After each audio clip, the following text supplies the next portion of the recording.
Bienvenue à ce petit vidéo et je vais parler des cellules végétales et la différenciation qui mène à la spécialisation des cellules. Alors restez avec nous. Dans ma classe de 10e année, nous avons parlé de biologie et nous avons parlé de cellules. Maintenant, nous savons qu'il y a des cellules animales et végétales.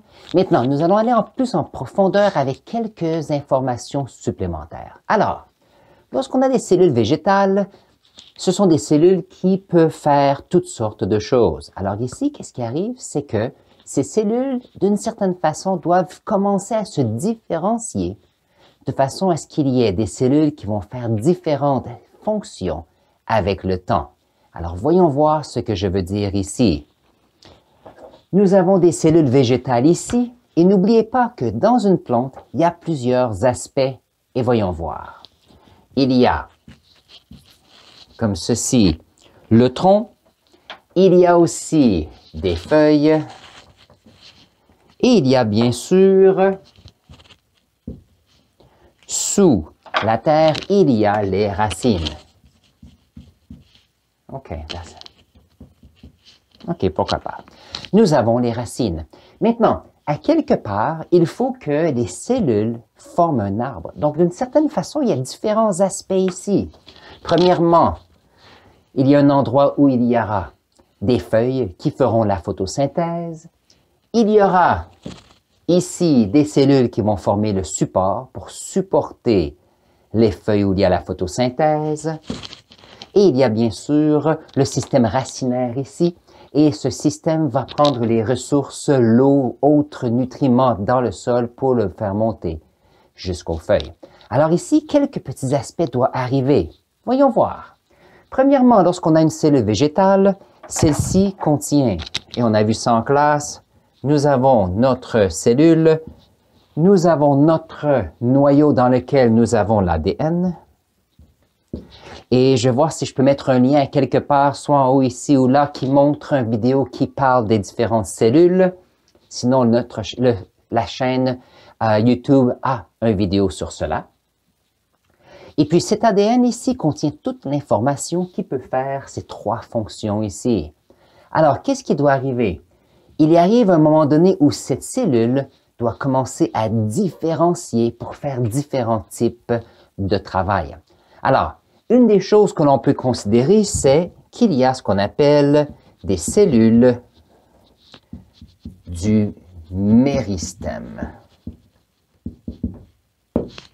Les cellules du méristème sont des cellules qui ne sont pas spécialisées, qui peuvent faire toutes les fonctions et éventuellement vont se différencier dépendant de l'environnement où ils sont. Donc, lorsqu'il y a la division cellulaire, et on a parlé ici, il y a quelque temps, de la mitose, lorsqu'il y a eu la mitose, on a des cellules qui se forment, mais ces cellules peuvent se former soit dans les racines ou le tronc ici et nos feuilles en haut ici. Donc, dépendant où est-ce que cette cellule va être, ces cellules vont dire, OK, où est-ce que je suis, excusez. Est-ce que je suis sous la terre? Si je suis sous la terre, il n'y a pas de soleil. Donc, je n'ai pas besoin de faire la photosynthèse, je serai une racine. Si j'ai une cellule du méristème qui se retrouve dans les feuilles, s'il y a du soleil, la cellule va dire, il y a du soleil, je vais faire de la photosynthèse et ces cellules, par différenciation, vont commencer à se spécialiser.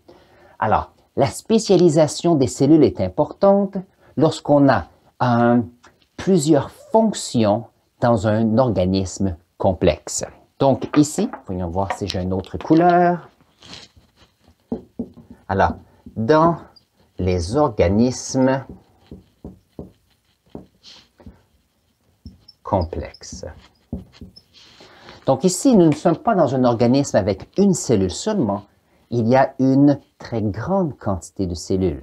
Donc, ceux-ci doivent commencer à se spécialiser de façon à ce qu'on ait différents organes. Alors, on a ici le système foliaire qui a des feuilles, qui sont des organes. Il y a ici les racines, qui est aussi un système, et ce système a, c'est pas comme un peu les organes du corps, mais c'est un peu les organes qui participent au transport de l'eau et des nutriments ici, dans les feuilles. Alors ici, c'est une petite introduction sur comment est-ce qu'une cellule végétale finit par se différencier par les cellules du méristème dans leur environnement, et il y aura aussi spécialisation dépendant où se retrouvent ces cellules. Et bien sûr, si on a une cellule de feuille ici et que cette cellule vient d'une autre cellule qui vient d'une feuille, celle-ci sera déjà spécialisée. Si on a une racine ici ou une cellule dans les racines, une cellule avec la division cellulaire deviendra une cellule de racine. Mais il y a toujours ces cellules qui sont disponibles pour permettre à la plante de pouvoir faire des variations.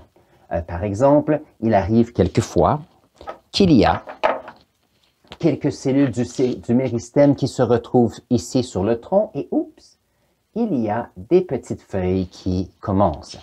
Vous avez déjà vu ceci, j'en doute pas. Un autre type de choses intéressantes, il arrive quelquefois que les racines, souvent ce sont les plantes et pas les arbres, mais je sais qu'il y a quelques arbres qui le font en Amérique du Sud, si je me rappelle bien. Et si la racine, voyons voir, si la racine pousse et celle-ci se retrouve à la surface et qu'il y a le soleil, ces cellules vont dire « Oups, il y a le soleil maintenant. Alors moi, je pense que je vais commencer à m'organiser pour pouvoir faire la photosynthèse. » Et on se retrouve avec une nouvelle plante qui pousse. Ceci fonctionne très bien lorsqu'on parle de fraises, par exemple, ou certains arbustes. Alors, j'espère que ceci explique comment est-ce que des cellules simples vont former un organisme complexe. Et le même principe s'applique lorsqu'on parle des cellules animales. Sauf bien sûr, ce ne sont pas des cellules du méristème. Est-ce que quelqu'un sait comment on appelle des cellules non spécialisées dans un organisme animal? Je laisse une seconde ou deux. Voilà, ce sont des cellules souches. Alors, si vous avez aimé cette vidéo, je vous conseille d'aller voir la vidéo que je vais mettre ici et je pense que je vais faire un lien avec une vidéo sur la mitose et nous allons nous voir dans cette vidéo. À tout à l'heure.